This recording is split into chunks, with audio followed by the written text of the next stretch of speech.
धन्यवाद प्रभु जी।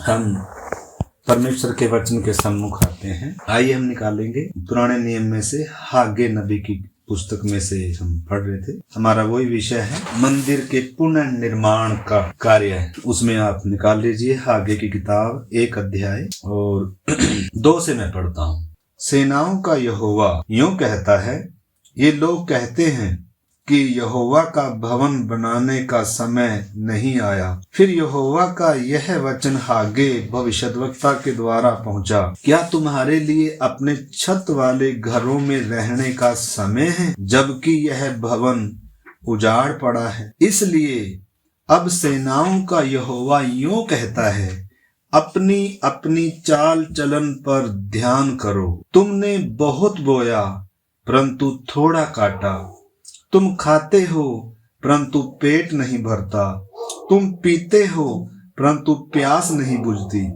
तुम कपड़े पहनते हो परंतु गर्माते नहीं, और जो मजदूरी कमाता है वह अपनी मजदूरी की कमाई छेद वाली थैली में रखता है। सेनाओं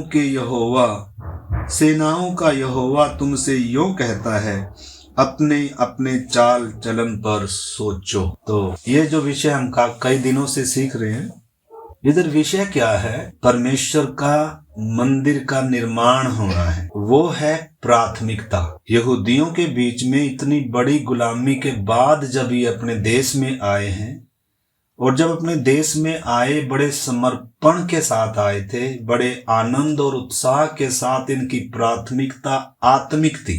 तो इधर जो हम विषय सीख रहे हैं, अपनी प्राथमिकताओं पर पुनर्विचार करना कि मेरी प्राथमिकताएं आत्मिक हैं या भौतिक हैं। इनकी प्राथमिकताएं आत्मिक थी। ये मंदिर सिर्फ एक पत्थरों की कोई इमारत नहीं है भौतिक, बल्कि मंदिर का मतलब क्या है? जिसमें परमेश्वर ने वास करना है, जो आराधना की जगह है, जो बलिदान की जगह है, जो प्रार्थना की और परमेश्वर के साथ के संबंध की जगह है। उस जगह के लिए क्या है? ये उन बातों को अनदेखा कर रहे हैं, मतलब प्राथमिकताएं बदल गई। देखो, परमेश्वर का हम धन्यवाद करते हैं। परमेश्वर ने इस समय, जैसे हम सीख रहे थे, उस समय पत्थरों का भवन धरती पर था, जिसमें थोड़े समय के लिए परमेश्वर ने वास करना था। अपने लोगों के मध्य में परमेश्वर वास करता है। लेकिन अभी नए नियम में जैसा हम देख रहे हैं, हम सामूहिक रीति से भी परमेश्वर का भवन बनते जा रहे हैं, और हम आत्मिक तौर पर, व्यक्तिगत तौर पर भी हम एक एक व्यक्ति परमेश्वर का भवन बन गए। जिन्होंने उद्धार पाया, क्या तुम नहीं जानते कि तुम परमेश्वर का मंदिर हो, परमेश्वर का भवन हो? परमेश्वर तुम में आकर वास कर रहा है। परमेश्वर अपने लोगों के बीच में वास करना चाहता है। तो हम देख रहे हैं कि आत्मिक तौर पर हम भवन बनते जा रहे हैं, जीवते पत्थरों का भवन, एक नया यरूशलेम, जो नई धरती पर, नया आकाश और नई धरती में जो एक नया यरूशलेम है, वास्तव में वो कलीसिया है, वो दुल्हन है, वो सिद्ध हुए संत लोग हैं, जो इस समय इस धरती पर रखकर परमेश्वर उनका निर्माण कर रहा है। तो वो उस समय इधर यहूदियों का वो धरती पर एक पत्थर का भवन है, लेकिन हम आत्मिक तौर पर भवन बन रहे हैं। तो इनके जीवन में हम देख रहे थे कि इनकी प्राथमिकताएं सही थी, आत्मिक थी, लेकिन रुकावट कुछ आई, कुछ परेशानी, बाधाएं आई, तो धीरे धीरे इनके अंदर ठंडापन आ गया। धीरे धीरे इनकी प्राथमिकताएं क्या हो गई? भौतिक हो गई। अपने स्वार्थ के लिए जी रहे हैं। हम अपने जीवन को हम चेक कर सकते हैं। मतलब इस समय जब आत्मिक जीवन का निर्माण प्राथमिकता होना चाहिए, परमेश्वर के साथ का संबंध, प्रभु की सेवा, पवित्रता, अलगदाई, विश्वास, इन चीजों का निर्माण होना चाहिए, बढ़ोतरी होनी चाहिए। लेकिन उन चीजों को प्राथमिकता ना होकर एक स्वार्थी जीवन, आत्म केंद्रित जीवन, मतलब भौतिक जीवन, काम, बिजनेस, व्यापार, नौकरी, खाना पीना, परिवार, हम भी अपने जीवन को क्या कर सकते हैं? अपनी प्राथमिकताओं को जांच सकते हैं मेरी प्राथमिकताएं क्या हैं। जब हम परमेश्वर को या आत्मिक बातों को, परमेश्वर के राज्य को, परमेश्वर की धार्मिकता को प्राथमिकता नहीं देते तो हमारे जीवन में बातें सही नहीं होती हैं। इधर जब इन्होंने इनकी प्राथमिकताएं भौतिक हो गई, आत्मिक प्राथमिकता से हटकर भौतिकता ने प्राथमिकता ले ली, भौतिक बातों ने, तो उस समय इनके जीवन में क्या है, मतलब देखो ना, लिखा है जो तुमने बहुत बोया परंतु थोड़ा काटा, ऐसा क्यों है। तुम खाते हो परंतु पेट नहीं भरता, ऐसा क्यों है। मतलब वो आनंद, वो शांति, वो तसल्ली खाने पीने में थोड़ा है, परमेश्वर की उपस्थिति में है, परमेश्वर की संगति में है। और आगे लिखा है तुम पीते हो परंतु प्यास नहीं बुझती, तुम कपड़े पहनते हो परंतु गर्माते नहीं, और जो मजदूरी कमाता है वह अपनी मजदूरी की कमाई छेद वाली थैली में रखता है। एक एक बात आप इधर क्या कर सकते हैं और भी मनन कर सकते हैं। मतलब तृप्ति नहीं है, क्यों? क्योंकि प्राथमिकताएं आत्मिक नहीं है, परमेश्वर इनके बीच में, इनको कोई चिंता नहीं है। आलसीपन, ये सारी बातें हमारे जीवन पर मतलब हम समझ सकते हैं अगर मेरी प्राथमिकता, क्योंकि प्रभु यीशु ने क्या कहा, देखो मत्ती 6 अध्याय निकाल लेंगे हम, मत्ती 6 अध्याय और 33 वचन पढ़ें इसको समझने के लिए। मत्ती की किताब, मत्ती रचित सुसमाचार 6 अध्याय 33 वचन। इसलिए पहले तुम परमेश्वर के राज्य और उसकी धार्मिकता की खोज करो तो ये सब वस्तुएं भी तुम्हें मिल जाएंगी। सब वस्तुएं मतलब जो भौतिक चीजें हैं, भौतिक चीजें ऊपर बताई गई हैं। जब 6 अध्याय जब हम ऊपर पढ़ते हैं ना तो बताया गया है भौतिक बातें, खाना पीना, रोटी, काम, ये सब चीजें। अन्य जातियों की प्राथमिकता है ये, जो परमेश्वर को जानते नहीं है, उनकी प्राथमिकता यही होती है। जिनका परमेश्वर से संबंध नहीं है उनकी प्राथमिकता यही होती है। लेकिन प्रभु यीशु मसीह इधर क्या कह रहे हैं, इसलिए, ऊपर 31 से मैं पढ़ूंगा ताकि और थोड़ा सा समझ में आ जाए। इसलिए तुम चिंता करके यह न कहना कि हम क्या खाएंगे या क्या पहनेंगे या क्या पिएंगे या क्या पहनेंगे, क्योंकि अन्य जातियां इन सब वस्तुओं की खोज में रहते हैं। मतलब उनकी प्राथमिकता हमने समझा अच्छे से, जो परमेश्वर के साथ जिनका संबंध नहीं है ना, उनकी प्राथमिकता है वास्तव में ये। मैं ये नहीं कह रहा कि जिनका उद्धार हो गया या जिनकी प्राथमिकता परमेश्वर है वो काम नहीं करते, नौकरी नहीं करते, ना, ऐसा नहीं। नौकरी करते हैं लेकिन नौकरी करना प्राथमिकता नहीं है। काम, बिजनेस, व्यापार, संसार में हम रहते हैं, धरती पर हम जीते हैं, लेकिन जीने का मकसद दुनियावी नहीं है। जैसे दुनिया जी रही है ऐसे नहीं जी रहे हम, या ऐसे नहीं जीना हमने। हमारी प्राथमिकता आत्मिक होनी है, क्योंकि मिट्टी का शरीर हमें थोड़े समय के लिए मिला है। धरती पर हम परदेसी और यात्री हैं, ये थोड़े समय का जीवन है। लेकिन हमारी आत्मा, हमारा प्राण और परमेश्वर के साथ हमारा संबंध, और हमारे जीवन में जो परमेश्वर ने उद्धार का काम आरंभ किया, अगर हम उसको प्राथमिकता नहीं देंगे, उसको अगर हम जरूरी नहीं समझेंगे, परमेश्वर के साथ का संबंध अगर हम जरूरी नहीं समझते, प्रार्थना का जीवन अगर हम जरूरी नहीं समझते, वचन अध्ययन करना, विश्वास, पवित्रताई, अलगदाई, मसीह के समान बनना, मसीह को प्रसन्न करना, उसकी खुशी के लिए जीना, अपने जीवन में उस उद्धार के काम को पूरा करना, अगर हम प्राथमिकता नहीं समझते। जैसे हम कोई घर बना रहे हो मान लो, तो उसमें हम अपना सब कुछ खर्च करते हैं और भी काम करते हैं, लेकिन उसमें हम कितनी मेहनत भी करते हैं, खर्च भी करते हैं, और जब तक वो काम पूरा नहीं हो जाता हम मतलब चैन नहीं लेते। मतलब एक काम है ना जो हम शुरू किया था उसको पूरा कर रहे हैं। ऐसे ही हमारे उद्धार का काम जो हमारे जीवन में प्रभु ने आरंभ किया, पवित्र आत्मा जिसका निर्माण कर रहा है, हमें भी उस काम को पूरा करना है। व्यक्तिगत तौर पर उद्धार का काम पूरा होना है, पवित्रता में बढ़ना है, विश्वास में बढ़ना है, धार्मिकता में बढ़ना है, परमेश्वर के साथ के उस संबंध में बढ़ना है, उसकी डील डोलता समानता तक हमने ऊपर उठते उठते उठते जाना है। क्योंकि दुनिया के समान ये भक्ति का मार्ग नहीं है, ये कोई रिवाज भी नहीं है। ठीक है ना, देखो दुनिया भक्ति कर रही है, रिवाज कर रहे हैं, जप तप यात्राएं कर रहे हैं, कीर्तन कर रहे हैं, कथाएं हो रही हैं, लेकिन हम जो प्रार्थना करते हैं, हम जो बाइबल अध्ययन करते हैं, हम जो अभी संगति कर रहे हैं, उसका उद्देश्य क्या है? हमारी आत्मिक उन्नति होना है, हमारे अंदर उद्धार के काम ने पूर्ण होना है। जिनके अंदर उद्धार का काम आरंभ नहीं हुआ, उनके अंदर उद्धार का काम आरंभ होना है, शुरू होना है। तो इधर हम देख रहे हैं रुकावटें आती हैं, विरोध आता है। इनके जीवन में रुकावट आई, विरोध आया, और उसमें क्या हो गए? ये सुस्त हो गए,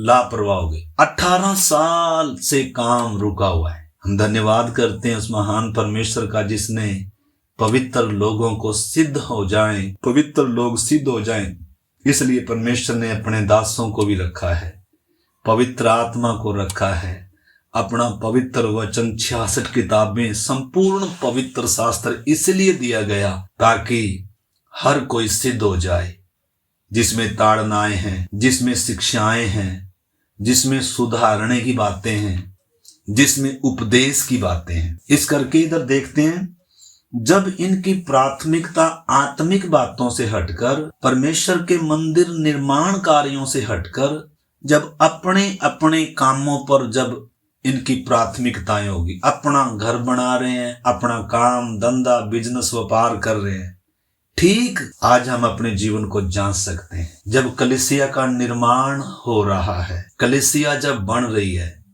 मेरा जब उसमें अहम स्थान है, मेरा जब उसमें अहम काम है, मेरा जब उसमें अहम रोल है, परमेश्वर ने मुझे हर अंग को, जैसे अलग हर अंग की अलग खूबी है, कोई भी हमारा फालतू अंग नहीं है, सबको परमेश्वर ने उस साइज में रखा है, उस स्थान पर रखा है, और उसका महत्वपूर्ण काम है। किडनी का, आंखों का, कानों का, हाथ का, हमारे शरीर में कुछ अंग दिखते हैं, कुछ दिखते नहीं है, हर अंग महत्वपूर्ण है। अगर एक अंग काम ना करे, एक अंग अपना काम नहीं कर रहा, तो पूरी शरीर पर, पूरी देह पर उसका असर जाता है। तो क्या मैं और आप अपना अपना काम कर रहे हैं? कलीसिया ने बनना है, जातियों में से भी कलीसिया में लोगों ने उद्धार पाकर आना है, दूसरे तक वचन पहुंचे, उसमें मेरा क्या रोल है हमने पहचानना है। झुंड के अंदर मेरा क्या काम है मैंने पहचानना है। अन्यथा हम वचन सुनते रहेंगे, वचन सुनते रहेंगे, वचन सुनते रहेंगे, हमारे दिमाग में भी आता रहेगा, लेकिन हम अपने जीवन को देखें, आत्मिक तौर पर हमारी उन्नति, कलीसियाई तौर पर हमारी उन्नति कैसे होगी। प्रथम शताब्दी की कलीसिया उदाहरण है, आदर्श है, नमूना है। कैसे कलीसिया ने ग्रो किया, कैसे देश दुनिया तक सुसमाचार फैला, कैसे कलीसियाएं बढ़ती गई, कैसे पवित्र आत्मा का काम था, कैसे उस समय मतलब बड़े बड़े सम्राट घुटने टेकते थे, कैसे लोग विश्वास और पवित्र आत्मा से परिपूर्ण थे। लेकिन आज हम अपने अपने कामों में व्यस्त हैं। ऐसा भी हो सकता है हमें कलीसिया से कोई मतलब नहीं, कलीसिया बने ना बने, दुनिया का उद्धार हो ना हो, हमें उससे कोई मतलब नहीं है, सेवा हो ना हो, हमें उससे कोई मतलब नहीं है। अगर ऐसी सोच हम रखेंगे तो न तो हमारी आत्मिक उन्नति होगी और ना ही कलीसिया की उन्नति होगी। देश दुनिया तक उद्धार का संदेश नहीं पहुंचेगा। हमारे तक उद्धार आया, लेकिन हमने अपने तक सीमित कर लिया, हम अपने स्वार्थों में लग गए, हम भौतिक दुनिया को, भौतिक बातों को, काम को, बिजनेस को, व्यापार को हमने अपने जीवन का मकसद समझ लिया।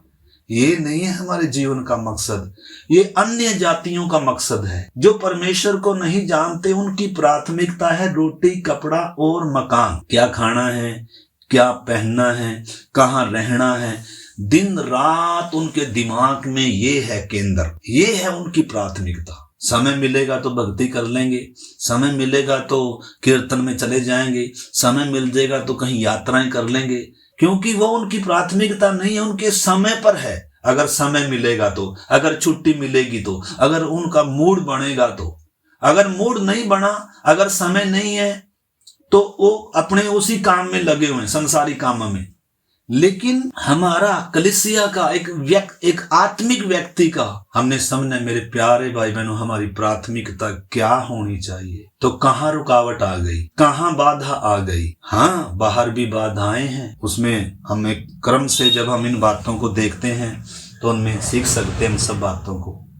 लेकिन इधर जो प्रभु कह रहा है 6 अध्याय में जो हम सीख रहे हैं, कह रहा है क्योंकि अन्य जातीय इन सब वस्तुओं की खोज में रहते हैं, परंतु तुम्हारा स्वर्गीय पिता जानता है कि तुम्हें इन सब वस्तुओं की आवश्यकता है। उसको मालूम है। अगर हम आत्मिक बातों पर ध्यान देंगे तो इसकी भी उसको चिंता है। अन्य जातीय इन वस्तुओं खोज में रहते हैं, पर तुम्हारा स्वर्गीय पिता जानता है कि तुम्हें इन सब वस्तुओं की आवश्यकता है। इसलिए पहले करने वाला काम अगर हम पीछे करेंगे तो हम जितना भी कमा लें पैसा हमें शांति नहीं देगा। जितना भी जोड़ लें वो हमें शांति नहीं देगा, वो हमें आनंद नहीं देगा। पैसे की बहुतायत से अनंत जीवन नहीं होता। जिनके पास कितने पैसे हैं, धन है, दौलत है, उनको शांति नहीं है। लेकिन अगर एक व्यक्ति के पास कुछ भी नहीं है ना, अगर परमेश्वर उसके पास है, उसके पास शांति है, उसके पास आनंद है,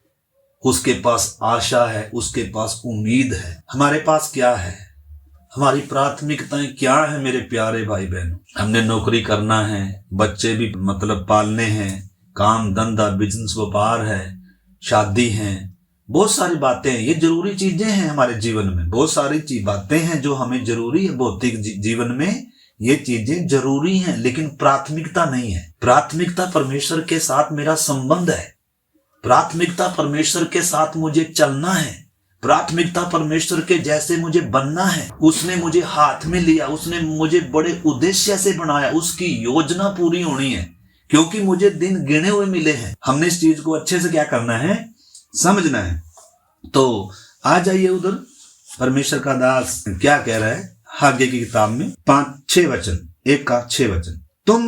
तुमने बहुत बोया परंतु थोड़ा काटा। ऐसा क्यों? मतलब परमेश्वर उस काम में रुकावट डालता है ताकि हमें मालूम हो जाए कहीं ना कहीं गड़बड़ चल रही है मेरे जीवन में। मेरी प्राथमिकता बदल गई, मैं आत्मिक बातों पर ध्यान नहीं दे रहा, मैं परमेश्वर के साथ के संबंध पर ध्यान नहीं दे रहा, मैं पवित्रताई, अलगदाई, विश्वास, परमेश्वर के साथ के उस नजदीकी संबंध पर मैं ध्यान नहीं दे रहा।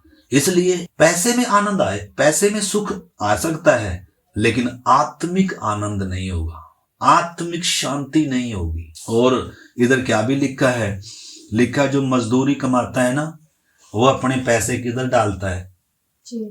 छेद वाली थैली में। इसका क्या मतलब है? छेद वाली थैली में मतलब पैसे जमा जो कर रहे हैं, पैसे रख रहे हैं, वो किधर रख रहे हैं? वो मतलब रहते ही नहीं है, वो निकल जाते हैं किसी न किसी बहाने, किसी न किसी तरीके से क्या हो रहे हैं, निकल जा रहे हैं। प्रभु ने पैसा दिया, प्रभु का पैसा है, व्यर्थ क्यों जा रहा है? उसके पीछे कुछ न कुछ क्या है, कारण है। हमने समझना मेरे प्यारे भाई बहनों, एक विश्वासी का पैसा दवाइयों में नहीं जाना चाहिए। एक विश्वासी का पैसा किन में नहीं जाना चाहिए?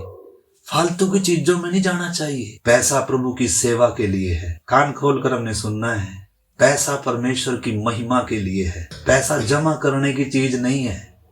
मैं फिर से कह रहा हूं, परमेश्वर अपने लोगों को पैसा जमा करने के लिए मना करता है, जोड़ने के लिए। जमाखोरी पाप है। हाँ, हमारी जरूरतें हैं, हमने इस बात को समझना है। कई विश्वासी ऐसे हैं, एक प्लाट है लेकिन एक और लेंगे, एक ले लिया एक और लेंगे। उनकी प्राथमिकता परमेश्वर के साथ संबंध नहीं है, उनकी प्राथमिकता उद्धार का काम पूरा होना नहीं है, उनकी प्राथमिकता परमेश्वर की सेवा करना नहीं है। हाँ, हमने प्लाट लेना कोई गलती नहीं है, अगर नहीं है, अगर पैसे हैं तो हमने लेना है, हमने मकान भी बनाना है। अगर हमारे पास परमेश्वर ने सब दिया है और हमारे पास परमेश्वर की अनुमति दे रहा है, लेकिन जब हम ये सब कर रहे हैं ना, हमने आत्मिक जीवन की बलि नहीं चढ़ाई, परमेश्वर के साथ के संबंध की हमने बलि नहीं चढ़ाई, उसको उसका स्थान देते हैं सबसे पहले।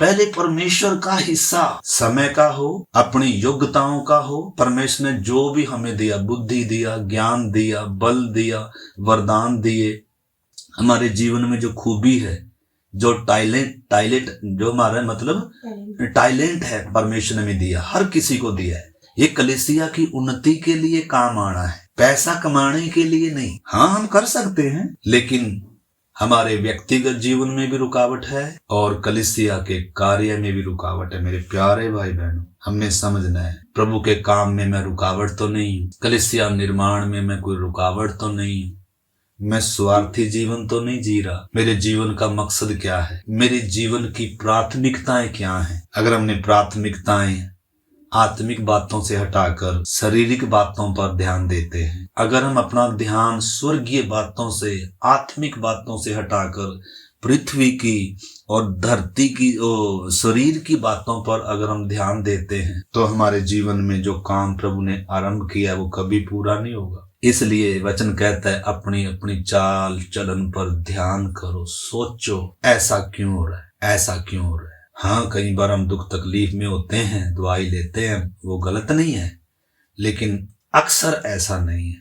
प्रभु ने हमें दाम देकर खरीदा है। हमें ईश्वरीय चंगाई पर भी विश्वास करना है, हमें परमेश्वर के साथ के उस संबंध में आना है। मेरे जीवन में ऐसा क्यों हो रहा है? अक्सर मतलब ऐसा नहीं होना कि मैं जो कमा रहा हूँ वो दवाई में और इधर उधर की बातों में खर्च हो रहा है, या जो मैं कमा रहा हूँ मेरे जीवन का मकसद क्या है, या जो जब मैं धरती पर परिवार मुझे दिया, या जो भी जिस भी क्षेत्र में मतलब हम काम कर रहे होंगे, परिवार में होंगे, हमारी प्राथमिकताएं क्या हैं हमने समझना है। मेरा समय किधर खर्च हो रहा है, मेरे जीवन की ऊर्जा किधर खत्म हो रही है, जो उन चीजों के लिए खत्म हो रही है जो एक दिन मिटने वाली है, या उन चीजों के लिए मेहनत कर रहा हूँ जो सदा रहने वाली है। तो जो इसमें जो रुकावट, बहुत सारी बातें हैं जो मतलब रुकावट बन सकती हैं हमारे उद्धार में, परमेश्वर के साथ के हमारे संबंध में। तो व्यक्तिगत रुकावटें हैं, जैसे पाप है। सबसे पहले तो हम देखते हैं हमारे अंदर एक लड़ाई रहती है। हमारे अंदर दो स्वभाव हैं, एक स्वर्गीय स्वभाव है और एक मतलब गिरा हुआ आदम का स्वभाव है, वो मतलब संसार की तरफ खींचने वाला है, और एक ईश्वरीय स्वभाव है। दो स्वभाव है हमारे अंदर, लड़ाई का एक मतलब संघर्ष है। तो सबसे पहले तो हमारे अंदर ही रुकावट है। अगर जय हम आत्मिक बातों को प्राथमिकता नहीं देंगे तो हम खुद ही रुकावट है। हमारी अपनी इच्छाएं हैं, हमारी अपनी अभिलाषाएं हैं जो हमें संसार की तरफ लेकर जाएंगी, हमें आत्मिक बनने में रोकेंगी, हमारे आत्मिक जीवन की उन्नति ना हो, हमारे जीवन में रुकावट आएगी। देखो आप वचन पढ़ें, गलातियों की पत्री 5 अध्याय का 16-17 वचन। गलातियों की पत्री 5 का 16-17 वचन।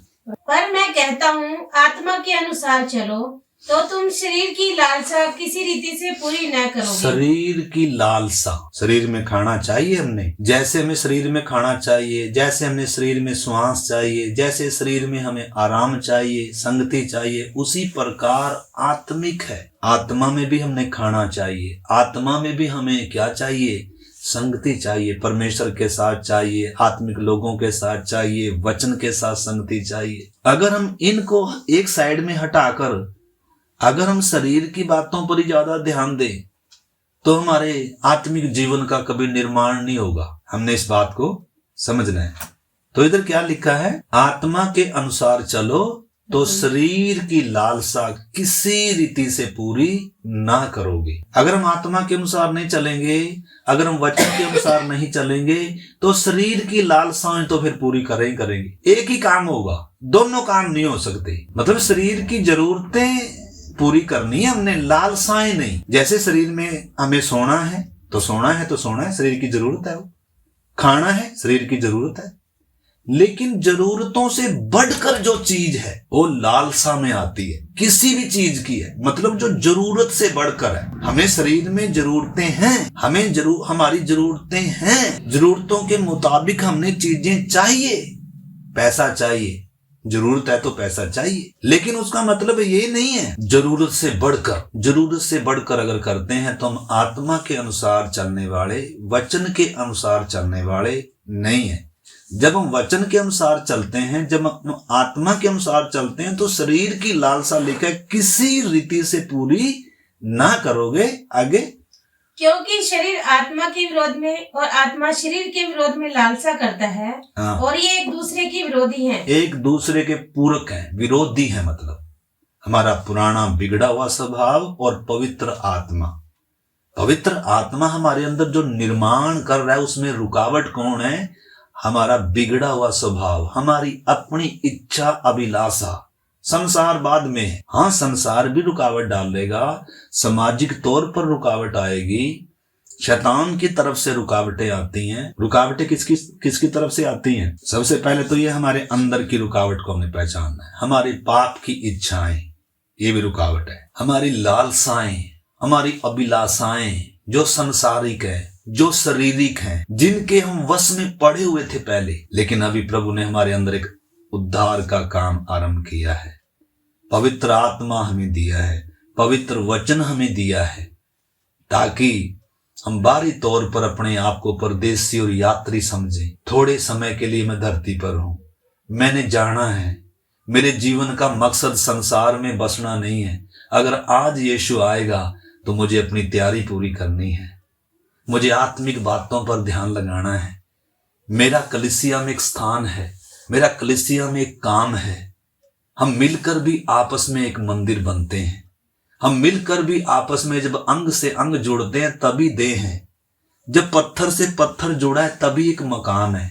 अगर एक पत्थर उधर पड़ा हुआ है, एक पत्थर उधर पड़ा हुआ है, आपस में कोई संगति नहीं है, आपस में कोई मेल नहीं है, आपस में कोई साझा नहीं है, तो हम उसको कभी मंदिर नहीं कहेंगे। तो हमने इस बात को इन्हीं दिनों गंभीरता से समझना। मेरे प्यारे भाई बहनों, मेरे जीवन की प्राथमिकता क्या है? क्या नौकरी करना ही था बस? क्या पैसा कमाना ही था बस?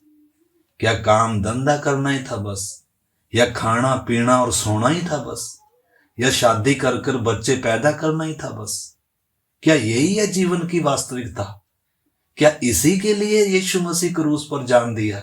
ये तो अन्य जाति कर रहे हैं, मैं दुनिया से अलग फिर कैसे हुआ? मेरे जीवन का मकसद फिर क्या है? क्या मैं संसार के सदृश्य नहीं हूं? क्या मैं संसार की रीति पर नहीं चल रहा हूं? तो जो हम करना चाहते हैं, इस 17 में लिखा है, ताकि जो तुम करना चाहो वो ना कर सको। मतलब लड़ाई है, रुकावट आ रही है, बार बार रुकावट आ रही है।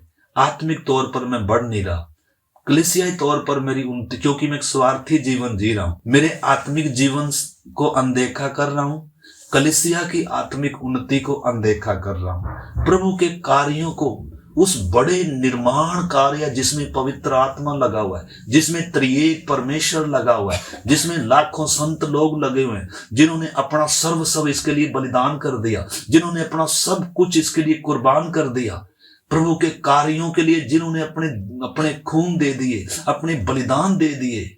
लोगों तक वचन कैसे पहुंचे, लोगों तक सुसमाचार कैसे पहुंचे, लोगों का उद्धार कैसे हो, कितने आंसू बहा रहे हैं, कितने लोगों तक पैदल चल चल कर, मतलब उस बड़े काम के लिए हर कोई लगा हुआ है, हर अंग लगा हुआ है। लेकिन मैं और आप क्या कर रहे हैं? मेरे जीवन की प्राथमिकता क्या है? मत्ती 6 अध्याय में आएंगे, फिर हम प्रार्थना करेंगे। इसमें बहुत सारी बातें हैं, हम इनको समझ सकते हैं और उसका हम क्या कर सकते हैं, उन बातों से अपने मन को हटा सकते हैं। 6 अध्याय और उसका 24 वचन। कोई मनुष्य तो स्वामियों की सेवा नहीं कर सकता, क्योंकि वह एक से वैर और दूसरे से प्रेम रखेगा, या एक से मिला रहेगा और दूसरे को तुच्छ जानेगा। तुम परमेश्वर और धन दोनों की सेवा नहीं कर सकते, इसलिए कि तुम बस अभी हम प्रार्थना करें। मेरे प्यारे भाई बहनों, सबने समझना है, मेरे जीवन का स्वामी कौन है? मेरे जीवन का स्वामी एक ही अगर है तो मैं उससे प्यार करूं, अगर 2 हैं तो जब मैं एक से प्रेम कर रहा हूं तो उसी समय में दूसरे से नफरत कर रहा हूं। जैसे पति एक ही होता है ना, अगर 2 पति हैं तो एक के साथ जब मिल रहा हूं तो दूसरे के साथ उस समय में धोखा कर रहा हूं, विश्वासघात कर रहा हूं।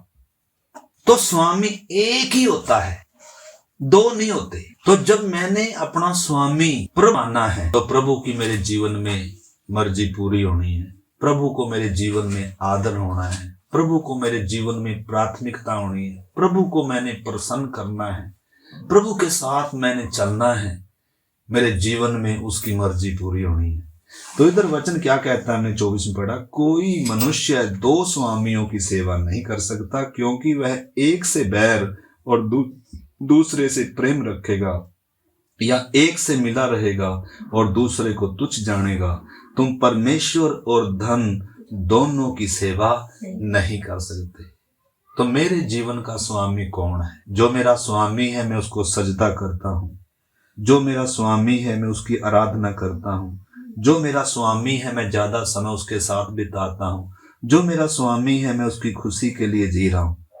तो मेरा स्वामी कौन है? क्या यीशु है? क्या प्रभु है? क्या परमेश्वर है मेरे जीवन का स्वामी? तो जब परमेश्वर मेरे जीवन का स्वामी है तो फिर और किसी से मुझे क्या नहीं होता, फिर प्रेम नहीं होता। हमने इस चीज को अच्छे से मेरे प्यारे भाई बहनों समझना है। संसार स्वामी हो सकता है, कोई व्यक्ति प्रभु से बढ़कर हो सकता है, धन प्रभु से बढ़कर हो सकता है, कोई अपना प्रोग्राम प्रभु से बढ़कर हो सकता है। तो जब उसको हम स्थान देते हैं उस समय हमारी प्राथमिकताएं बदल जाती हैं। इस करके 19 वचन में पढ़कर हम प्रार्थना करते हैं, अपने लिए पृथ्वी पर धन इकट्ठा ना करो। ये मैं नहीं कह रहा, यीशु मसीह ने कहा है। मैं नहीं कह रहा, यीशु मसीह ने कहा है, अपने लिए पृथ्वी पर धन इकट्ठा ना करो। क्यों? देखा, जहां कीड़ा और काई बिगाड़ते हैं और जहां चोर सेंध लगाते और चुराते हैं, परंतु अपने लिए स्वर्ग में धन इकट्ठा करो, जहां न तो कीड़ा और न काई बिगाड़ते हैं और जहां चोर न सेंध लगाते और चुराते। मतलब सुरक्षित है वो। जमा किधर करना है? अगर हमारा जीवन का ज्यादा हिस्सा, ज्यादा मेहनत, ज्यादा हमने अपना खून पसीना सब इसलिए बहा दिया, आत्मिक बातों के लिए बहाया है क्या? कलीसिया की आत्मिक उन्नति के लिए, अपने आत्मिक जीवन की उन्नति के लिए हमने कोई खून पसीना बहाया है क्या? उसमें तो आधी नींद में बस थोड़ी सी प्रार्थना, आधी नींद में बस थोड़ा सा वचन पढ़ लिया। हमारी सारी एनर्जी, सारी ताकत किधर जा रही है? किन कामों के लिए जा रही है? हम अपने जीवन को चेक करें मेरे प्यारे भाई बहनों। इधर परमेश्वर का वचन साफ कहता है, परंतु अपने लिए स्वर्ग में धन इकट्ठा करो, जहां न तो कीड़ा और न काई बिगाड़ते हैं और जहां चोर न सेंध लगाते और चुराते हैं, क्योंकि जहां तेरा धन है वहां तेरा मन भी लगा रहेगा। तो हम धरती पर जब जी रहे हैं, हमें साधन चाहिए, घर चाहिए, पैसा भी चाहिए मेरे प्यारे भाई बहनों, लेकिन उसका मतलब ये नहीं है कि हमारे जीवन का मकसद ये बन जाए, हमारे जीवन की प्राथमिकता ये बन जाए, फिर हम अन्य जाति हैं। एक दिन चोर चुरा लेंगे, एक दिन ये काई खा जाएगी, नष्ट हो जाएगा, जल जाए पृथ्वी, और पृथ्वी पर के काम जलने जा रहे हैं। ये तो मुझे इसलिए दिया था ताकि मेरी एक परख थी, मैं किसको प्राथमिकता दूंगा, मेरे जीवन का स्वामी कौन होगा। तो इस करके आइए मेरे प्यारे भाई बहन, हम प्रार्थना करें। मेरे जीवन में कहाँ काम रुका है, या मेरे द्वारा कलीसिया का कौन सा निर्माण का काम रुका हुआ है? क्या मैं स्वार्थी जीवन जी रहा हूँ?